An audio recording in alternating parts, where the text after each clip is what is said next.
அனைவருக்குமே வணக்கம். சற்று முன் கிடைத்திருக்கக்கூடிய ஒரு மிக மிக முக்கியமான செய்தி ஒன்று வெளியாகியுள்ளது. சற்று முன் உதயநிதி ஸ்டாலின் 2026 தேர்தலில் போட்டியிட தடை, உச்சநீதிமன்றம் இறுதி தீர்ப்பு. இது மாதிரி பார்த்தீங்கன்னா செய்திகள் வெளியாயிருக்கு. இப்போ அதிரடியாக உதயநிதி ஸ்டாலின் அவர்கள் மீது பார்த்தீங்கன்னா நிறைய வழக்கு பதிவுகள் இருக்கு இல்லையா? கணக்கிலே எடுத்துக்கொள்ளாத அளவுக்கு ஒரு 10க்கும் மேற்பட்ட வழக்கு பதிவுகள் இவர் மீது இருக்கு.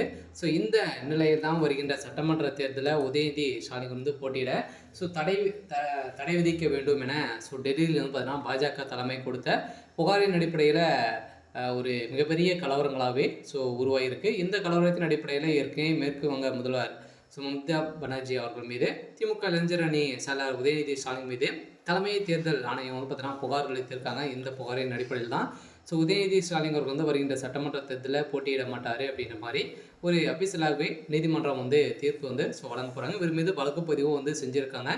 என்ன பண்ண போகிறாங்க அப்படின்றத தொடர்ந்து வீடியோவில் பார்க்கலாம். அதுக்கு முன்னாடி நம்ம சேனலுக்கு இப்போ தான் நீங்கள் முதல் முறையாக வந்திருக்கீங்க அப்படின்னா மறக்காமல் நம்மளுடைய சேனலை சப்ஸ்கிரைப் பண்ணி சப்போர்ட் பண்ணுங்கள். வாங்க வீடியோக்குள்ளே போகலாம். பார்த்தீங்கன்னா அன்று புதன்கிழமை மார்ச் 31ஆம் பார்த்தீங்கன்னா செய்தியின் அடிப்படையில் பிரச்சார கூட்டத்தில் பேசிய உதயநிதி ஸ்டாலின் அருண்குமார் ஜெயந்தி அதே மாதிரி பார்த்தீங்கன்னா ஆகிய தலைவர்கள் மோடியின் சித்த வார்த்தைகள் காரணமாக கொண்டு கூறியிருந்தார் என்று கூறி முன்னாள் மத்திய அமைச்சரும் மரணம் குறித்து உதயநிதி பேசியது இந்திய அளவில் சர்ச்சையை ஏற்படுத்தியிருந்தது. ஏற்கனவே பார்த்தீங்கன்னா சனாதன வழக்கு மூலமாக பேசிய உதயநிதி ஸ்டாலின் ஒரு மிகப்பெரிய சர்ச்சையாகவே இருந்திருந்த நிலையில் இது தொடர்பாக தமிழக பாஜக சார்பில் பார்த்தீங்கன்னா வழக்கு பதிவும் செஞ்சுருக்காங்க. இந்த வழக்கு பதிவின் அடிப்படையில் தான் வருகின்ற ஜூலையில் 28ஆம் தேதி இந்த வழக்கு பதிவு நிலவுக்கு வருது. இதன் அடிப்படையில் திமுக இளைஞர் அணி செயலாளராக ஏற்கனவே உதயநிதி ஸ்டாலின் அவர் இருக்கும்போதே இவர் மீது தலைமை தேர்தல் ஆணையம் பார்த்தீங்கன்னா புகார் அளித்திருந்தாங்க.